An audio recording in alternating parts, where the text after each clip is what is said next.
Part 9 की शुरुआत वहीं से होती है जहाँ पिछला एपिसोड खत्म हुआ था। गोवन दोही से कहता है कि तुम किसी और को ढूंढ लो जो तुमसे शादी करेगा। अब ऐसे ही दोही काफी ज्यादा एम्बेरस हो चुकी थी, इसीलिए वो थोड़ी एटीट्यूड मारते हुए कहती है कि डोंट वरी, अगर तुम दुनिया के आखिरी इंसान भी होगे फिर भी मैं तुमसे तो शादी नहीं करूंगी। ये कहकर वो गुस्से से जाने लगती है और जाते हुए अपने आप से कहती हुई जा रही थी कि क्या इसने मुझे फिर से रिजेक्ट किया, वो भी एक ही दिन में दो बार। तभी पीछे से गोवन पूछता है कि क्या तुम्हें लिफ्ट की जरूरत है। दोही कहती है कोई जरूरत नहीं। गोवन कहता है कि अगर तुम पे दोबारा से एसिड अटैक हुआ तो। जो सुन दोही रुक जाती है, गोवन को कार स्टार्ट करने के लिए कहती है तो कार में दोही कहती है कि मैंने तुम्हें हर चीज का जिम्मेदार ठहराया। हमारे समंदर से गिरने से लेकर आज जो कुछ भी हुआ हर चीज के लिए मैंने अपने मन में तुम्हें जिम्मेदार ठहराया और इस बात को नजरअंदाज कर दिया कि तुमने हर बार मेरी जान बचाई है। जो सुन गोवन कहता है कि मैंने सुना था कि लोग स्लीप टॉक करते टाइम सच बोलते हैं, पर दोही कहती कि वो झूठ है क्योंकि झूठ हमेशा सबको स्वीट लगता है। प्यार, खुशियाँ, चाहत ये सब कुछ अच्छे नहीं होते और इनमें से सबसे बुरी होती है खुशी। हम इंसान हमेशा खुशियों को ढूंढने की कोशिश में दुखी होते हैं, इसीलिए मैं कभी खुश होने का ट्राई नहीं करती। गोवन कहता है तुम इतनी मेहनत से काम कर रही हो उस हैप्पीनेस को अचीव करने के लिए ही ना। इस पर दोही कहती है नहीं, काम करना तो बस मेरे लिए एक हैबिट बन गया है। बचपन में मेरे पेरेंट्स के गुजरने के बाद मुझे ऐसा फील होता था कि अगर मैं मेहनत से काम नहीं करूंगी तो ये दुनिया मुझे खा जाएगी, इसीलिए मैंने बचपन से अब तक बहुत मेहनत से काम किया जो अब मेरे लिए एक हैबिट सा बन चुका है। ये सब बताते हुए दोही सो जाती है तो गोवन भी उसे सोने देता है। थोड़ी दूर ट्रैफिक में उन्हें रुकना पड़ता है। गोवन के पीछे वाले कार्स जोरों से हॉर्न बजा रहे थे, इससे दोही के नींद में डिस्टर्ब ना हो, इसलिए गोवन उसका हाथ टच करता है अपनी पावर से पीछे सारी गाड़ियों को बंद कर देता है और आराम से उसके अपार्टमेंट तक पहुँचाता है, जहाँ पहले तो उसके पर्स में मैडम जू का लिखा हुआ उसके लिए लेटर चुपके से रख देता है, फिर उसे कार की आवाज से जगाता है। दोही को तो पता ही नहीं चला था कि वो कब सो गई थी। गोवन थोड़ा मस्ती करते हुए कहता है कि तुम बहुत जोरों की खराटे मार रही थी, जिससे अगेन दोही थोड़ी एम्बेरस हो जाती है। तो इस बार वो उसे उसके डोर तक छोड़ने के लिए जाता है और उसके हॉलवे के आसपास अच्छे से देख भी लेता है। देन उसे कहता है कि मैं नहीं चाहता कि तुम कहीं अकेले जाओ और किसी मुसीबत में फंसो, इसीलिए कहीं भी जाना हुआ तो मुझे फोन कर देना। ये कहकर वो चला जाता है। तो दोही अंदर आकर अपने फोन में गोवन का नंबर अपने इमरजेंसी कॉल लिस्ट में डाल देती है। तभी दोही अपने पर्स में उस लेटर को देखती है जिसे वो निकाल कर पढ़ने लगती है, जिसमें मैडम जो ने लिखा था कि तुम इस लेटर को पढ़ रही हो यानी मैं तुम्हें छोड़कर जा चुकी हूँ। मुझे मेरी मौत के बारे में कोई फिक्र नहीं है, पर मेरी मौत से तुम हर्ट ना हो इस बात से मैं डरती हूँ। इतना पढ़ के दोही काफी इमोशनल हो जाती है। आगे वो लिखती है कि मेरे लिए एक बार रोना काफी है, इसीलिए दोही अपने आंसू पोंछती है। आगे वो लिखती है कि जो पोजीशन मैं तुम्हारे लिए छोड़कर जा रही हूँ वो एक बैटलफील्ड की तरह है जहाँ आंसू अलाउड नहीं है, इसीलिए रोना मत। तो इसी के पैरेलल में हमें मैडम जू के मौत के बाद के कुछ सीन्स दिखाए जाते हैं जहाँ दोही ने मैडम जू के मौत के पीछे किसका हाथ है इस बारे में पता लगाने के लिए पुलिस की मदद ली थी उनके बॉडी का पोस्टमार्टम करने के लिए, पर उसके लिए मैडम जू के फैमिली का कंसेंट चाहिए था। दोही नोसुका सुवान के पास कंसेंट फॉर्म पे साइन कराने के लिए भी गई थी, पर दोनों भाई बहन दोही से तो बहुत ही ज्यादा गुस्सा थे, इसीलिए उन्होंने कंसेंट फॉर्म को फाड़ दिया और सुवान ने तो दोही को थप्पड़ भी मार दिया था। मैडम जू ने आके लिखा था कि लोगों को लगता है कि मैं बहुत ज्यादा सक्सेसफुल हूँ, पर असल में मैं अपनी जिंदगी में फेल हूँ क्योंकि मेरे आसपास हमेशा से ही सड़े हुए लोग रहते आए हैं जो मुझे इस बात का याद दिलाते रहे कि मैं सक्सेसफुल होकर भी नहीं हूँ। तुम सोच रही होगी कि तुम्हें चेयरवुमन बनने के लिए शादी करने की कंडीशन मैंने क्यों रखी है, क्योंकि चेयरवुमन की पोजीशन काफी लोनली है। जो अकेलापन मैंने अपनी पूरी जिंदगी झेली है उस पोजीशन में रहते हुए मुझे लगा था कि ये अकेलापन मुझे खा जाएगी, पर तब तुम मेरी जिंदगी में रोशनी बनकर आई और इस अकेलेपन की अंधेरों से मुझे बाहर निकाला। इसीलिए मेरी जाने के बाद मैं अब ये नहीं चाहती कि तुम्हें ये सब फेस करना पड़े, इसीलिए अगर तुम मेरी जगह लेना चाहती हो तो अपने लिए सोच समझ कर एक सही पार्टनर चूज करना जो जिंदगी भर तुम्हारा साथ दे, तुम्हारे साथ रहे। और अगर तुम्हें कोई ऐसा पार्टनर नहीं मिला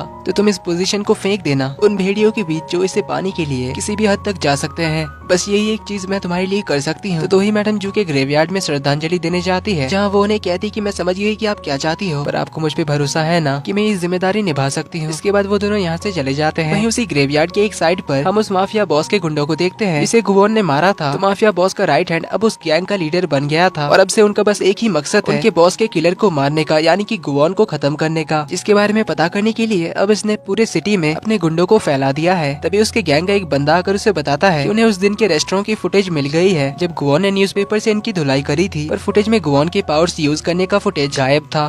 पर उन्हें रेस्टोरेंट से गोवन के क्रेडिट कार्ड का डिटेल मिल गया था, इसीलिए बॉस अब गोवन को ढूंढने के लिए सारे बंदों को भेज देता है। वहीं इधर गोवन को अपने सपने में 200 साल पहले जब वो इंसान था उस टाइम के कुछ मेमोरीज आने लगते हैं जहाँ उसे सभी लोग यंग मास्टर ईसुन बुला रहे थे, यानी कि वो 200 साल पहले जोसन एरा में कोई पावरफुल बंदा था। लेकिन गोवन को समझ नहीं आ रहा था कि अभी उसके इंसानी मेमोरीज क्यों वापस आ रही है। तभी वहाँ पर बटलर आता है तो गोवन बटलर को भी इस बारे में बताता है, इस पर बटलर कहता है कि क्या मैं पता लगाऊं जोसन एरा में ईसुन नाम से कोई नोबलमैन था या नहीं। गोवन कहता है कि पता नहीं, मेरी मेरी इंसानी जिंदगी के बारे में पता करने पर मुझे कोई फायदा होगा या नहीं। बटलर कहता है इसमें कोई नुकसान भी तो नहीं है। तो बटलर सोचने लग जाता है कि जोसन एरा में पार्क ईसुन और किम इसुन नाम के आदमी थे, पर आप कौन से हो सकते हो, इस बारे में अच्छे से रिसर्च करना होगा। लेकिन अचानक आज 200 साल बाद आपकी इंसानी मेमोरीज वापस आ रही है, इसका कुछ तो मतलब होगा। तभी उसे एक बात क्लिक होती है, तो वो कहता है कि मैं समझ गया, बिना पावर्स के आप एक नॉर्मल इंसान ही तो हो, इसी वजह से आपको वो मेमोरीज आ रही है। इसका मतलब है कि आप बिना पावर्स के एक इंसान बन चुके हो। क्वान को तो बिलीव नहीं हो रहा था। बटलर कहता है कि अभी आप एक मॉर्टल इंसान हो, यानी कि अब आप इंसानों की तरह कभी भी मर सकते हो, एक्सीडेंट से, जहर से, जो कि आपके अनलिमिटेड आग में जलने से भी खतरनाक है,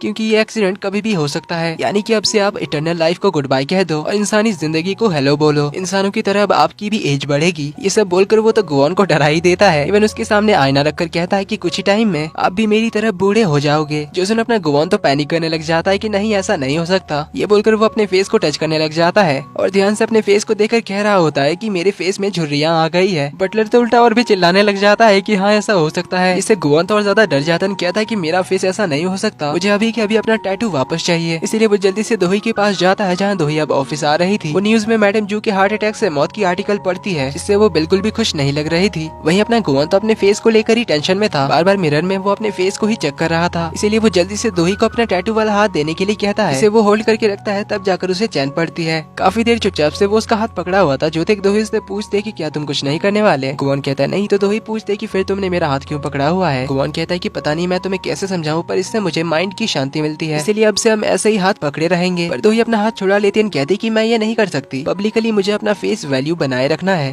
क्योंकि तुमने तो मुझे उस दिन सबके सामने रिजेक्ट कर दिया था, जिस वजह से मेरे बारे में कितने गॉसिप चल रहे हैं क्या तुम्हें पता भी है? और अगर ऐसे हाल में तुम मेरा हाथ पकड़े रहोगे तो पब्लिक मेरे बारे में क्या सोचेगी? जिस पर गुआन कहता है कि तुम तो कल तक काफी चिल थी, तुम्हें इससे कोई फर्क नहीं पड़ रहा था। दोही कहती कि पर अब ये फर्क पड़ता है, इसलिए मैं चिल नहीं रह सकती। गुआन कहता है कि देखो, ये हम दोनों की भलाई के लिए है, क्योंकि अर्थराइटिस मुझे रोक सकती है तुम्हें बचाने से। जोसन दोही कहते हैं कि तुम्हें कब अर्थराइटिस की बीमारी हुई? इस पर गुआन बताता है कि मैं ये मानना तो नहीं चाहता, लेकिन बिना पावर्स के मैं एक लो लेवल का इंसान बन चुका हूँ, यानी कि अब मैं पहले की तरह कुछ भी कंट्रोल नहीं कर सकता। दोही पूछते फिर इससे क्या होगा? इस पर गुआन बताता है कि मेरी भी उम्र तुम इंसानों जैसी बढ़ेगी, मुझे भी बीमारी हो सकती है और मेरे साथ कुछ भी एक्सीडेंट हो सकता है, और खास करके मैं तुम इंसानों जैसे बूढ़ा हो सकता हूँ। इस पर दोही कहती कि फिर तुम मेरा हाथ इसीलिए पकड़ना चाहते हो क्योंकि तुम्हारी उम्र बढ़ने से तुम्हें डर लग रहा है। जोसन गुआन कहता है कि चलो तुम समझ गई, इसीलिए तुम अपना हाथ दो, मुझे अपनी बॉडी को अपने पावर से चार्ज करना है। इस पर दोही मना करते हुए कहते कि तुमने मुझे क्या कोई वायरलेस चार्जर समझ रखा है? जब चाहे मेरा हाथ पकड़ो और अपने आप को चार्ज कर लो। गुआन कहता है कि तुमने भी तो मुझे अपना पोकेमोन समझ रखा है, मुसीबत पड़ने पर अपने आप को बचाने के लिए मुझे यूज करती हो। इस पे दोही कहती कि डेमन पोकेमोन एक ही बात तो है। इस पे गुआन तो गुस्से में कहता है कि ठीक है, फिर मैं तुम्हारे इस बॉडीगार्ड के जॉब से रिजाइन करता हूँ। दोही कहती है हाँ, रिजाइन कर दो, मुझे क्या, अगर मैं मर गई तो तुम्हें अपना टैटू कहाँ से मिलेगा? सोच लो, फिर बिना पावर्स के इंसानी जिंदगी जीना पड़ेगा। गुआन कहता है क्या तुम मुझे धमकी दे रही हो? दोही कहती है तुम ही तो रिजाइन करना चाहते हो। गुआन कहता है यार, तुम मुझे अपने आप को चार्ज करने क्यों नहीं दे सकती? दोही कहती है हर टाइम मैं ये नहीं कर सकती। गुआन पूछता है फिर कब कर सकती हो? लेकिन दोही कोई जवाब नहीं देती। आगे एक ट्रैफिक में हम उसी लेडी को देखते हैं जिसने पुलिस स्टेशन में गुआन से कहा था कि तुम्हारी जिंदगी एक पतले रस्सी की तरह है जो कभी भी टूट सकती है और तुम्हारी मौत हो सकती है। तो ट्रैफिक सिग्नल की वजह से गुआन को कार वहीं पर रोकनी पड़ती है, जहाँ गुआन तो अभी ट्राई करे जा रहा था दोही का हाथ पकड़ने का, पर दोही तो अपना हाथ उसे दे ही नहीं रही थी। जिन्हें ऐसे देखकर वो लेडी कहती कि अभी अच्छा टाइम चल रहा है, पर अच्छे टाइम बहुत जल्दी ही खत्म हो जाते हैं। अब ये लेडी कोई फ्यूचर देख सकती है या फिर गॉड का अवतार है, ये तो हमें आगे आने वाले एपिसोड्स में ही पता चलेगा। ग्रीन लाइट होने पर इनकी कार निकल जाती है। दोनों ऑफिस के अंदर आते हैं, पर गुआन का ध्यान तो दोही के हाथ पर ही होता है। वो कब से उसके हाथ को घूरे जा रहा था उसे पकड़ने के इंतजार में, पर दोही तो हर बार उसका हाथ छुड़ा देती है और उसे थोड़ी दूर आगे आगे चलने लग जाती है। पर गुआन का भी ध्यान बस उसके हाथ पर होता है। वो सिक्योरिटी एंट्री के बाद उसके पीछे पीछे लिफ्ट में भी जाता है, जहाँ उसकी नजर तो बस दोही के हाथ पे ही होता है। तभी उसे लिफ्ट के मॉनिटर में एक एड दिखाई देती है, जहाँ बताया जा रहा था कि आपकी उम्र बात करते हुए भी थोड़ी थोड़ी बढ़ रही है। इसी तरह उस एड में एक आदमी को दिखाया जाता है जिसकी उम्र बढ़ जाती है, वो बूढ़ा हो जाता है। जो देख गुआन तो स्क्रीन के पास जाकर बहुत ज्यादा डर जाता है कि कहीं मेरा भी फेस ऐसा ना हो जाए, इसीलिए वो दोही के हाथ की और फिर से देखने लग जाता है। उसकी हरकतें देख दोही तो अपने हाथों को फोल्ड कर लेती है। वहीं गुआन को अब तो और ज्यादा टेंशन हो गया था अपने फेस को लेकर, इसीलिए उसकी नजर तो दोही के हाथ से हटी नहीं रही होती है। वो तो सबके सामने ही दोही के हाथ को घूरे जा रहा था। मिशन आती है तो दोही उन्हें कहती है कि पिछली बार जिस बंदे के साथ उसकी असल में डेट होने वाली थी उसके साथ फिर से मीटिंग अरेंज करने की। मिशन बताती है कि मैडम जू के मरने से पहले तक के उनके घर, रूम, केबिन और ऑफिस रूम का भी सारा फुटेज वो लेकर आई है। इसे दोही निकालती है तो वो बहुत सारे फुटेज थे। जो देख गुआन कहता है कि इतना सारा फुटेज देखने में पूरा महीना चला जाएगा, so good luck to you, मैं जा रहा हूँ। लेकिन दोही उसे रोककर कहती कि क्या तुम भूल गए